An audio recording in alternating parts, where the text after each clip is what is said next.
up and fly. Pour me in solid glass. All right, everybody, welcome back to another episode of Another Bourbon Show. Tonight we're going to be drinking a sourced product. It's a sourced product, Kentucky Owl. Up until, I'm not shitting you, 10 minutes before I started recording things and going on TikTok Live to get prepped, I could have sworn that tonight we were drinking the 1792 store pick. So I've got that stuff fresh in my mind. I think Kentucky Owl, no age statement if I remember correctly, 94 proof. Is that right? It is 96.4. 96.4 proof. Okay. 90. Yep. All right. I know it's sourced, but yeah. So tonight we're going to be drinking some Kentucky Owl Confiscated. Before we go any further, let's have Steven do his label rating. And also, they were purchased by Stoli Vodka, the Stoli group, I think like 5 years ago, maybe a little bit more. So, oh, really? Okay. You know, Stoli, yeah, they're trying to get into tequila and whiskey. So this is one of the bourbons they bought. Okay. I think this is a really nice looking label. It looks like a little bit like a Thomas Kinkade painting. This is a very refined episode, so try to fucking keep up if you're out there tonight, okay? Thomas Kinkade is refined? Well, I'm just going to make a lot of references. It's just like, I mean, it's refined if you don't know painters. I mean, if you don't know art. If you don't know any artist at all, everything's refined. You know what I'm saying? But I think that it's a balanced label. I was saying just last episode when we were drinking the Yellowstone that I thought the Yellowstone did a cool job of just tilting the font and making it look like a postcard. And here I like the sort of like hill aspect that it has, those sort of rolling hills the Kentucky Owl has. There's more character to this bottle, you know, I feel like, than a lot of the labels that we see today. You know, it doesn't have that industrial look that Ryan's been talking about. You see Confiscated right on the top. The label is carried through to that top seal piece. It's the exact same sort of almost map-like beige. It's just a really good looking bottle overall. Now the fact that it's very one note with the color dings it a little bit. So I'm going to be giving it an 8, but no higher than an 8 because of that. But I think it's a really good looking bottle overall. It's not like the best in the game, but it's really good. And that's a high mark from you, dude. Cow. I give it a high mark. I think it has a lot of character to it, and I think it's now there is now again, this is a kind of a sophisticated episode, so I'm going to say there's a je ne sais quoi to these more expensive bottles where you can't quite put your finger on what it is. It might just be its elusiveness that makes some bottles seem like they're worth that money. But this is a bottle I would say like seems from the outside that it's a little more went into it than the average bottle because a little more character went into the label. That's why I think it's so good. Holy cow. All right. Well, let's see if the whiskey, sorry, because this is a rye. Let's see if the rye whiskey matches that 8.0. And Ryan, did you have anything you wanted to say about the label? You say right now, you say rye? Oh, it is bourbon. It is bourbon, Shit. yeah. Yeah. Okay. Well, never mind. I'm totally off on this one tonight. So have you ever had this before, Dan? You've never had this? I've not had this one. Okay. Cool. I've not had this one. I have had the Kentucky Owl Rye, which is like $200 bottle. I've had one pour of it. And that was phenomenal stuff. But I've not had the Confiscated. Yeah. I've heard from lots of people things about it. I'll watch that later. I bought this for my dad for Father's Day. He doesn't drink at home too often, so I took the liberty of stealing it back. I'll bring it back to his bar. But yeah, I think it's about $125 a bottle. Okay. So it's a little pricey for sure. Well, let's find out what we think of its nose. I like the nose. Strong nose. Very fruity Well, nose. you know, a lot of I get cherries, I get cherries. I and get caramel. I get peach as well.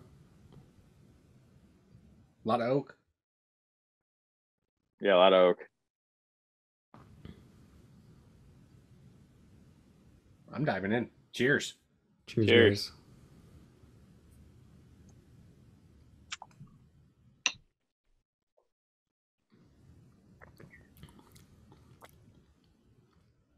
I like that a lot. You like it? I do. What do you like about it? It's really smooth. Like really smooth. Like way smoother than I thought it was gonna be. Because I'm gonna be honest with you, what I kept hearing about it was that it's good, but it's not worth anywhere near the price tag. But that's really fucking good. Like it's got some sweetness to it, but it's not a sweet bourbon. It's got a lot of complexity to it, but not like overwhelmingly complex. It's like just a well-rounded, easy sipping bourbon. It's a Renaissance bourbon, if you will. Yeah, we got to keep it sophisticated. This is the age of enlightenment when it comes to bourbons. Yeah, I get a little cinnamon and a lot of oak. And then some of that cherry on the back, like I got from the nose. I oak for sure, but like not like an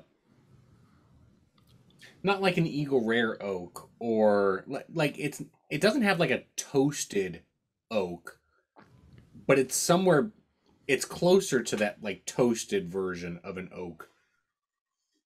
Yeah, for sure.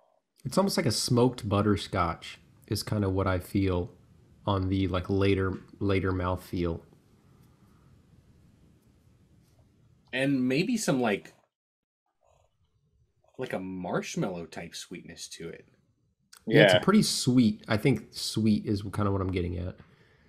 It's a pretty sweet bourbon, but it's very dry. Another dry mouthfeel, very oily. Yeah, Nice, for sure. like really long finish too. Yeah, I like that a lot. We're just gonna go ahead and empty this bottle because You I say there was feel- an I age feel like- statement on this or no? no age statement. No age From statement. what I've That I read know. online, people think it's between like 6 and 10 years. Yeah, Yeah. that's what I looked up it just a second ago. Yeah, it's hard to they don't talk a lot about the mash bill or how long it's aged. It's kind of difficult to find any information from what my research on the internet.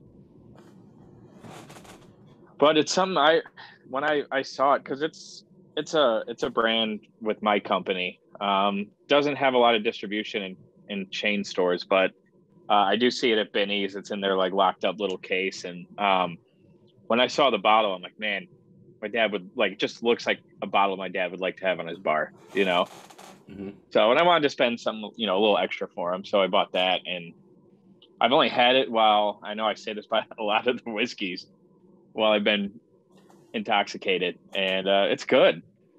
Real oily, real long. I still get the finish. I probably haven't had a sip in like 2 minutes. I still taste it, I think Yeah.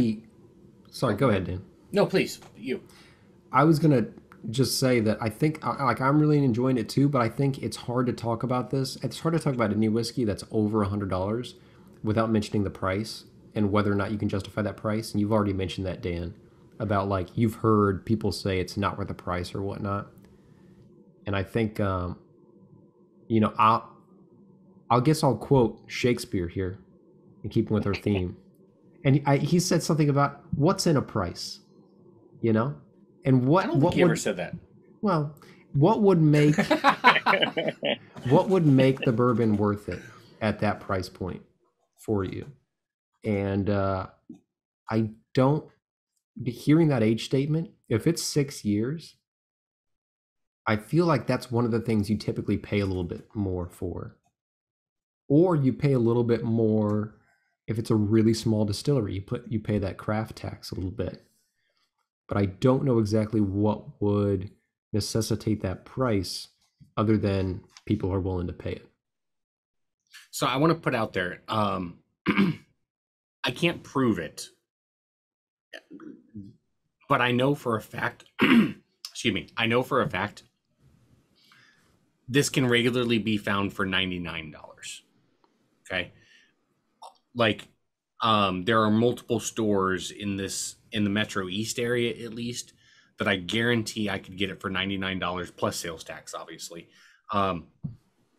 So I think when it, like, I'm looking at Breaking Bourbon right now, and they say price 125, but that was 2019.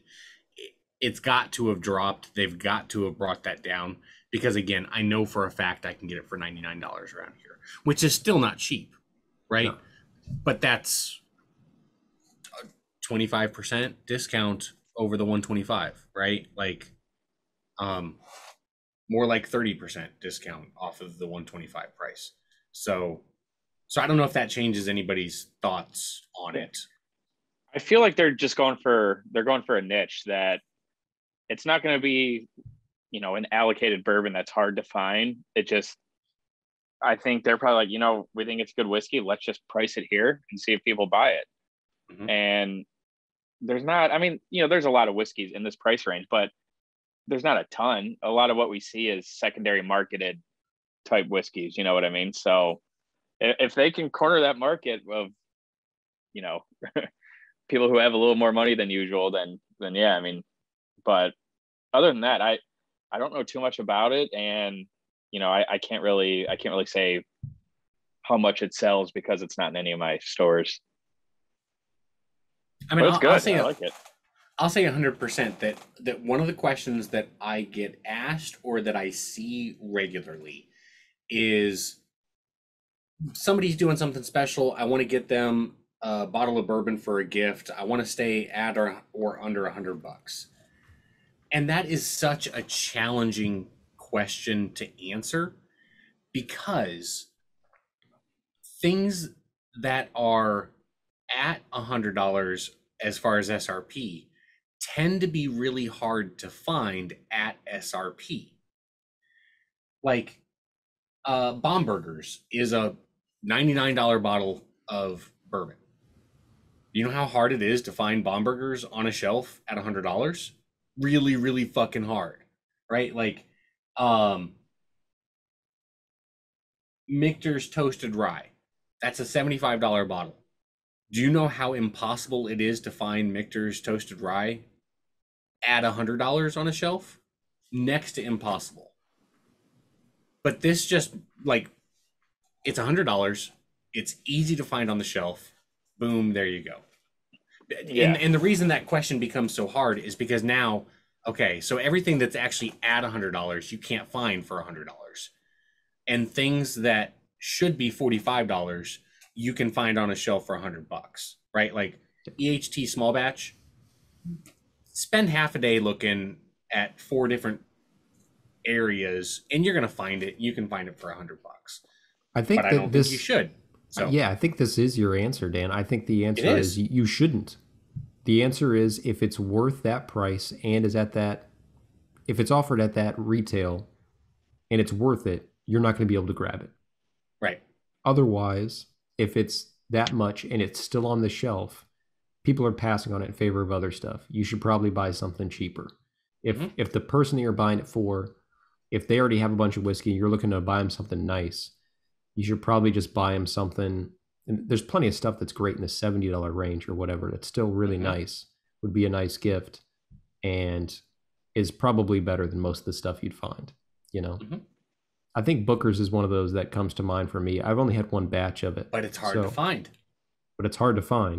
But I'm not even saying that that's my suggestion for it. I'm saying that that's like kind of what I'm comparing this to a little bit. And that it's like, it really varies about whether or not you can justify that. And especially if it's a bad batch. Like I hear all the time, oh, you just got a bad batch of Booker's. That was not a great batch,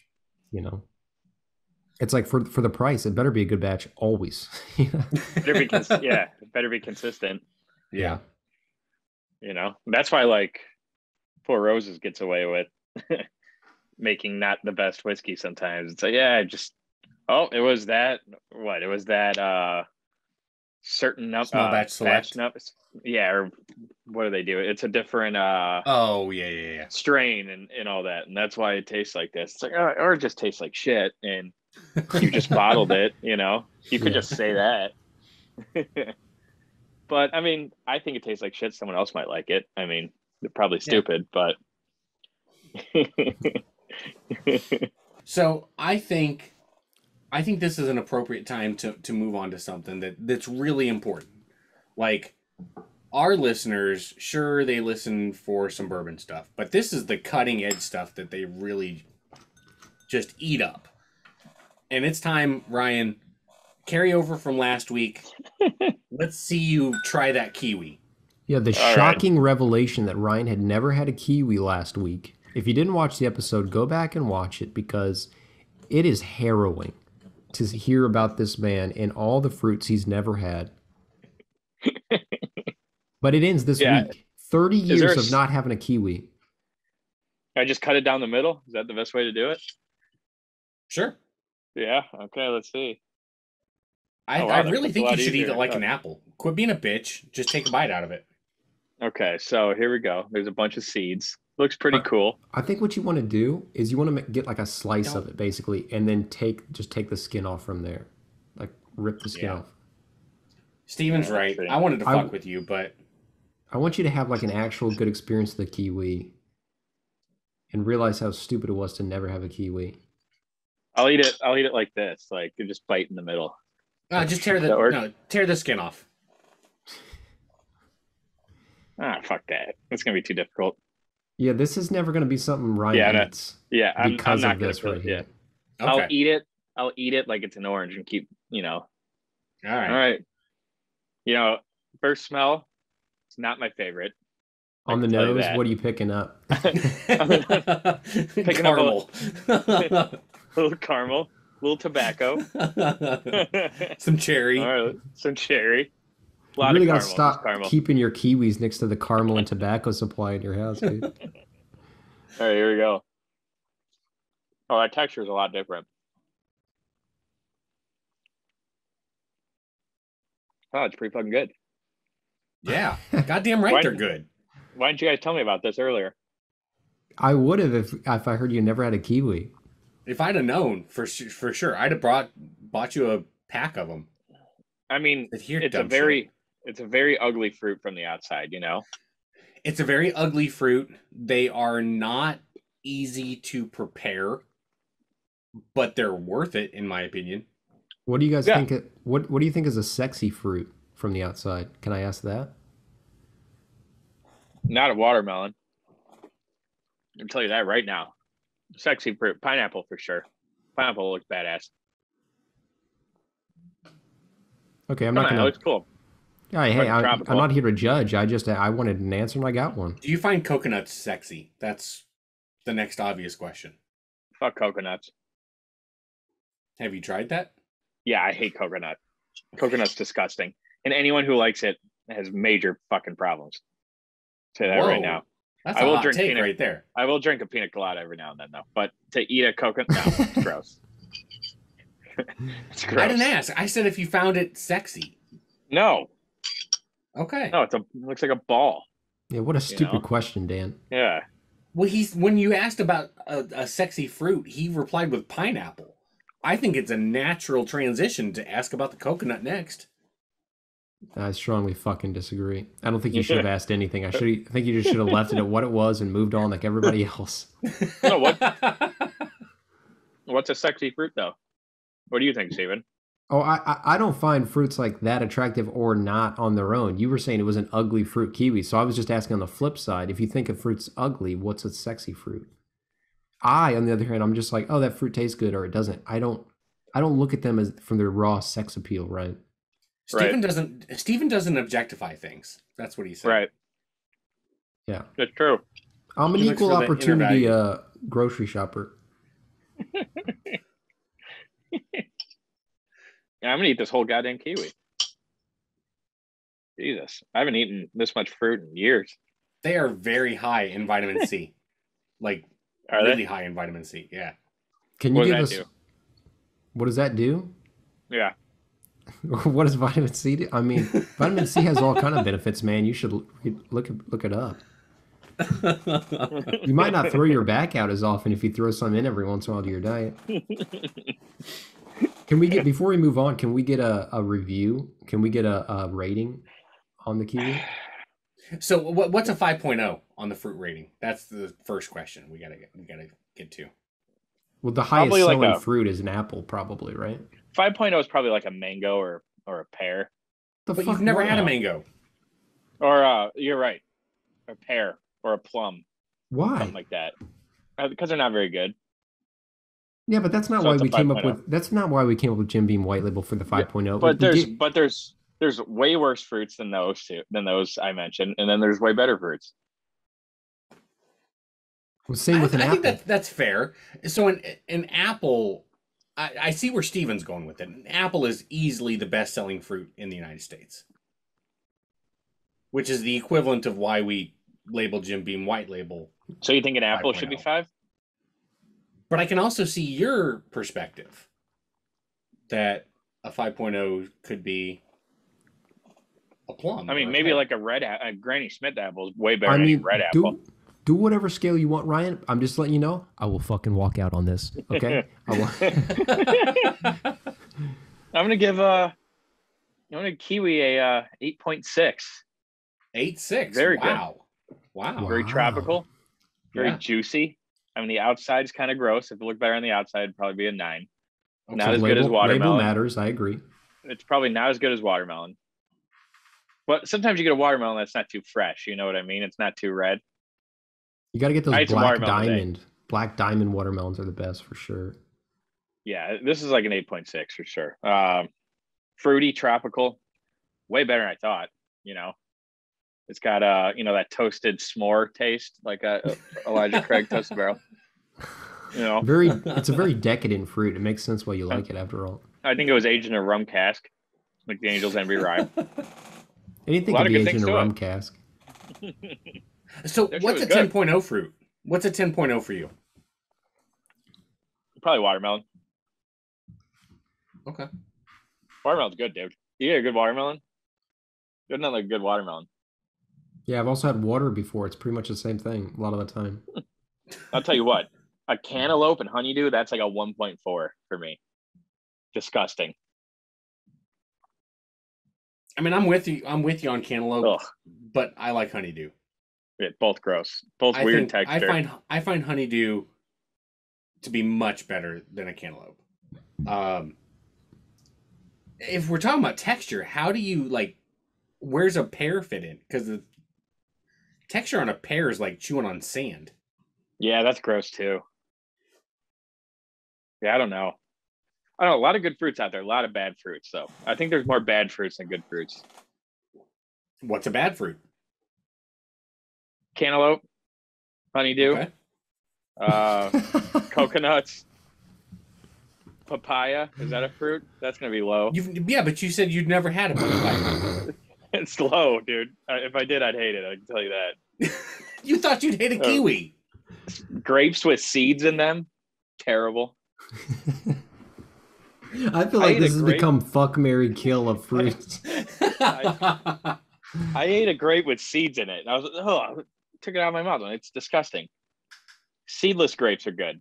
Purple grapes, green grapes, not very good. That's true. Hey, there are cotton candy flavored green grapes, just so you know. The fuck Really? does that mean? What's he talking about, dude? They taste like cotton candy. Like naturally? Yes. Really? You can Seems get them at fucking Aldi. made up. No, it's Sounds not. gross. Dude, have a 4.5-year-old son and you'd fucking know this. I said it seems made up. I didn't say it was made up. Well, it's It not just- made up, you son of a bitch. All right. Okay. Man, I'll fucking walk out over this, okay? a tomato is a 9.6. Wow. Okay. I think a good garden tomato is pretty up there. We have a tomato garden out back. But when It's you delicious. when you guys eat a tomato, and if you're just gonna eat just a tomato, do you actually like just eat it, or do you put anything on it? Oh, that's a good point, Dan. That should change its opinion a little bit because I would exactly. I'd put a little salt and maybe some pepper on there.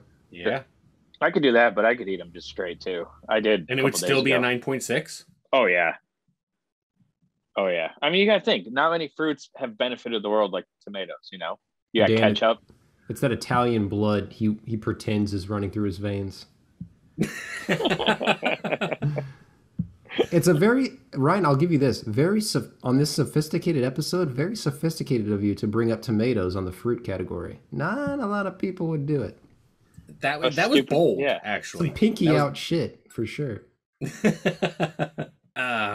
Hey, so before we started recording, Steven, you asked a really good question about allocations, and Yeah, basically, I was let's just hear it. asking. I was just asking what allocation even means anymore, because you and Ryan were talking about whether or not something was allocated, and it just seems like because of a lot of factors right now, allocated stuff means way more things. What you might have thought of as being allocated before, it just means something different now. It seems like to me. So I was just curious what allocation means now. So I want to throw out. I want Ryan to answer the majority of this, but I want to throw out there real quick before Ryan gets started that I still think that the response that Ryan Dallapy gave way back on episode, Steven, help me out and edit it in somewhere. Yeah, sure. It's episode Ryan was on it. Ryan Delappy. What? Come on, our listeners are fucking lazy. It's Make it right easy by, for them. It's literally going to be no easier though because I put with Ryan Delappy right next to the number. So if I tell you the number, you're just looking a little to the left. You know what I mean? But you could also link it. I can't link it through audio. Oh, I mean, I can put it. All right, it'll be right here, you lazy fucking piece of shit. I love you guys. Thanks for subscribing. Like and subscribe. But so I think that Ryan did a great job of explaining what it means, like as far as like acquisitions, et cetera, et cetera. And I still think that holds true. But Ryan, now. Ryan, you take over as a distributor rep.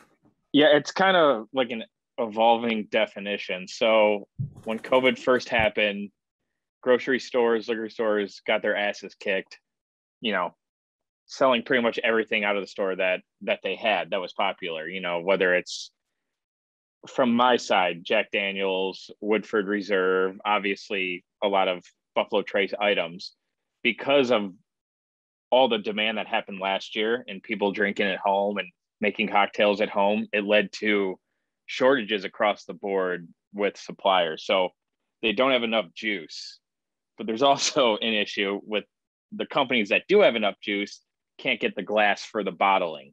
So what we're seeing now in the industry is what I've seen, like Jack Daniel's getting allocated for stores now because there's just not enough inventory. You know, some stores are taking distros, which basically you don't mean like, old number 7 though, right?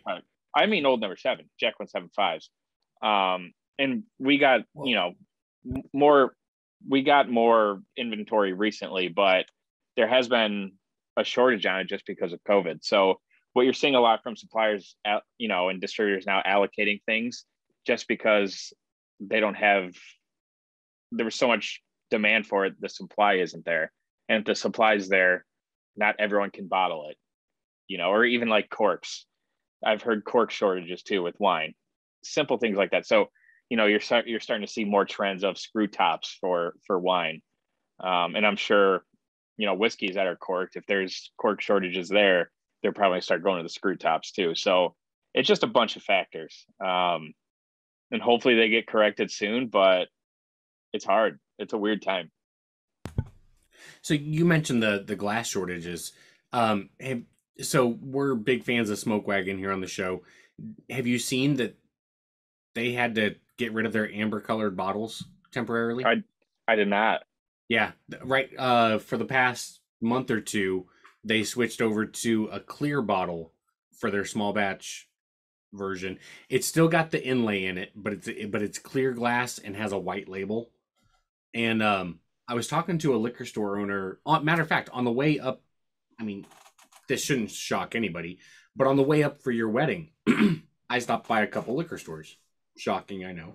And I was chatting with one of the owners, and he was telling me that the sales for the clear bottle are actually like he's selling through the bottles he gets faster because people think that those clear bottles are going to be collector's items. And I was like, well, bourbon people are dumb and they think everything is going to be a collector's item. Like, people have to realize that we're at the Eric peak. Church bottle. Eric Church. Yeah, exactly. Exactly. So what do you say we go ahead and rate this? Let's do it. I feel very strongly about my rating. Why don't you go go then, first. dude? Fucking go. Let's hear it. I'm going to be giving this guy a 7.6. Wow. Okay. And I feel very strongly about Back it. it up. I think that it's really solid. But I don't think it's so hard not to put price in it. But even leaving that out of it as much as I can, I just feel like it's not a very memorable drink. Even though it's really good while I'm sipping it. I think it's really good. But I don't think it's very memorable. And I think at that price point, I was expecting memorable. You know what I mean? And it's really hard for me to separate from that because, I mean, there's so many. It's expensive enough that you're going to feel bad when you're drinking it if you're not like sipping every bit of it and enjoying every bit of it. But even if you do that, which we were doing at the beginning of this episode, like to me, that's like the first few sips we were having was like peak way to drink this. And yet I just felt like I should have been wearing a sport coat doing it. You know, no matter how many times I said je ne sais quoi, it wasn't quite elevating up the situation to make it feel like it was worth it. And the bourbon wasn't doing that either. The bourbon to me was good, but it was not great, quite simply. So it's firmly in that 7 range to me. And it's in the top half of that 7 range. But I just think the value piece of it knocks it down a little bit. Just talking about flavor, maybe it's closer to 8, maybe. But I feel very comfortable with it at 7.6. So. Okay. Ryan, you want to go next or you want me to? I can go.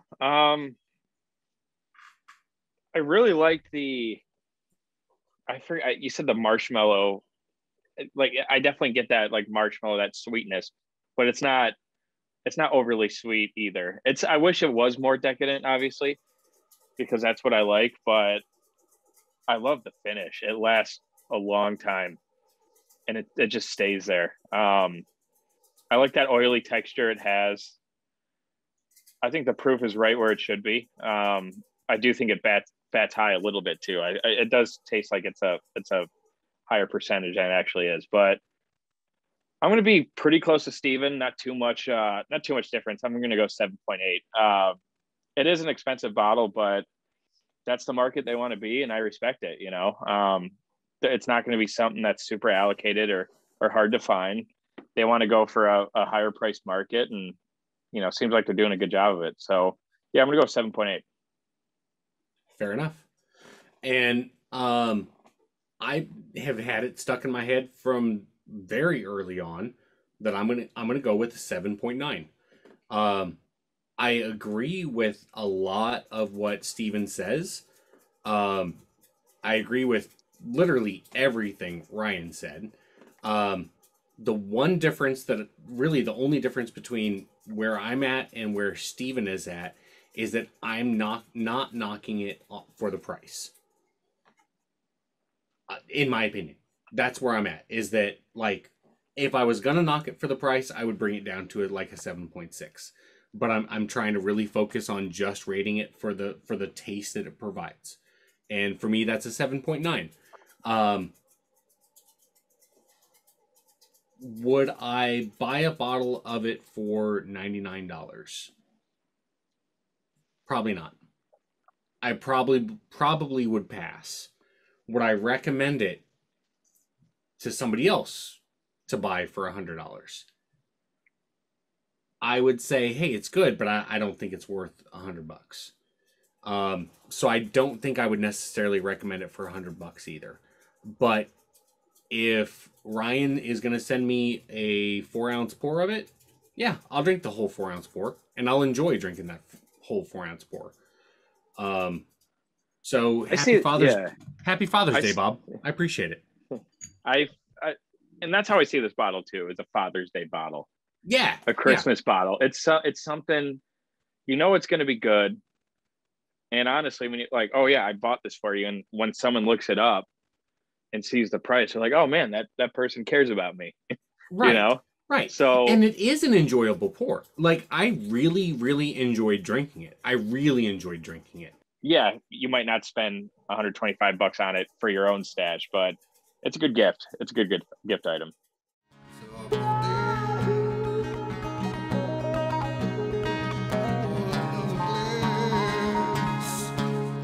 Another Bourbon Show.